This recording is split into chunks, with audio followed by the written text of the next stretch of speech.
اور اسے ڈاکٹر نے منع کیا. ایسے کئی لوگ بیمار ہیں جن کے کوئی ڈائگنوسس نہیں ہوتا. بالکل. ارد گرد والے جو لوگ ہیں, یا اگر آپ ایون اپنے کسی اسکالر کو بھی اپنی کوئی کیفیت بتائیں تو آپ کو کہتے ہیں آپ کی طاقت نہیں ہے, تو اس میں کیا ہوتا ہے, مطلب پھر آپ ایکسکیوز ہوتے ہیں. ڈاکٹر نے کوئی ڈائگنوسس نہیں کیا لیکن آپ کو فیل ہوتی ہے ویکنس, یہ مسئلہ ہے. اس کے لیے ضروری نہیں ہے کہ ایک ہی ڈاکٹر, آپ سیکنڈ اوپینین لیں. ہو سکتا ہے کوئی اسپیشلسٹ آپ کا مسئلہ سمجھے.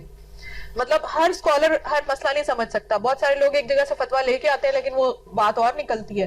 اسی طرح میڈیکل ڈاکٹر بھی ہر طرح کے اتنے لیول کے نہیں ہوتے کہ وہ ہر کسی کا مسئلہ سمجھ سکے. اس دنیا میں ایسے بھی لوگ ہیں جن کا ڈائگنوسس ڈاکٹر نہیں کر سکے, ان لوگوں نے اپنا خود ڈائگنوسس کیا. انہوں نے اپنی بیماری کی علامات لکھی, انہوں نے کہا اس بیماری میں یہ فیل ہوتا ہے, میرے ساتھ یہ ہوا, اور پھر انہوں نے خود سے ان فوڈز کی لسٹ بنائی جس سے انہیں وہ تکلیف ہو رہی تھی, پھر انہوں نے خود وہ ساری چیزیں کی. تو ایسی لڑکیاں ہیں دنیا میں جنہوں نے سیلف ڈائگنوسس کیا. تو آپ یہ مت سوچیں کہ اگر کوئی ڈاکٹر نہیں سمجھ پایا تو وہ مسئلہ ہے ہی نہیں. اس کا مطلب یہ ہے کہ you still need to consult some more experts. اور دوسری چیز یہ ہے کہ فٹیگ از ریالٹی. میرے پاس ایسے بہت سوال آتے ہیں کہ میں نماز پڑھتی ہوں لیکن مجھ سے پڑھی نہیں جاتی, مجھے سستی ہوتی ہے.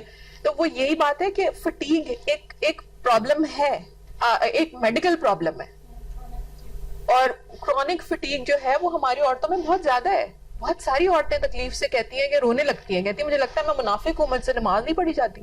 لیکن وہ منافق نہیں ہے, ان کو کرونک فٹیگ ہے, یا پھر ان کو ایک لیتھارجک فیلنگ آتی ہے کیونکہ اس کی وجہ ان کی مثلا ڈیفیشنسیز ہو سکتی ہیں, اس کے علاوہ سٹریس ہو سکتا ہے. تو اگر آپ نے سارے ڈاکٹرز آزما لیے ہیں, فزیکل سارا سب کچھ کرا لیا ہے, تو آپ ایک بار کاؤنسلرز کو بھی آزما کے دیکھیں. ہو سکتا ہے کوئی سٹریس ہے.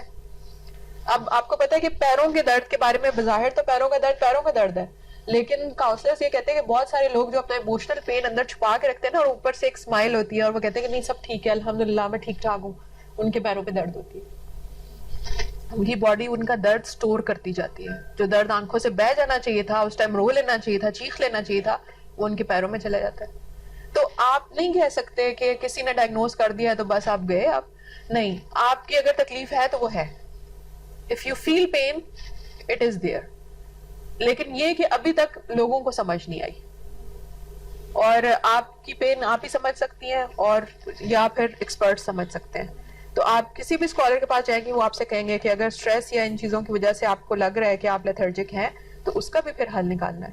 اور اس میں یہی ہے کہ نیچر سے کنیکٹ کرنا. دوسرا یہ کہ کاؤنسلنگ کوئی ایسا آپ کے پاس ہونا چاہیے جو آپ کو سنے بیٹھ کے, اور counselling is the best option. تو آپ یہ ساری چیزیں بھی ایسے لوگوں کو ٹرائی کرنی چاہیے. I hope I have answered your question. بس کوشچن یہ ہے کہ آر دے ایکسکیوزڈ, جتنا وہ کر سکتے ہیں اللہ کی فاتقوا اللہ ما استطعتم, ایسی جگہ پہ یہ رول یاد رکھیں, اللہ سے ڈرو جتنا ڈر سکتے ہو. تو جہاں تک آپ کر سکتی ہیں وہاں تک کر جائے, اور اس کے بعد جو ہے وہ پھر آپ کو پتہ چلے گا. جیسے میرے ساتھ یہ ہوا تھا, میں نے کچھ روزے اتنی مشکل سے رکھے اور نمازیں اس طرح پڑھی بیٹھ کے, لیکن مجھے بعد میں پتہ چلا وائٹامن ڈی ڈیفیشنسی تھی, اور انتہائی خوفناک قسم کی تھی. تو یہ بھی ہو سکتا ہے. عام ڈاکٹرز نہیں اتنی جلدی وائٹامن ڈی کا ٹیسٹ لکھتے, لیکن جب لکھا تو پتہ لگا. تو اس طرح کی کئی چیزیں آپ کو ان سب کو دیکھ لینا چاہیے. وہی آپ کو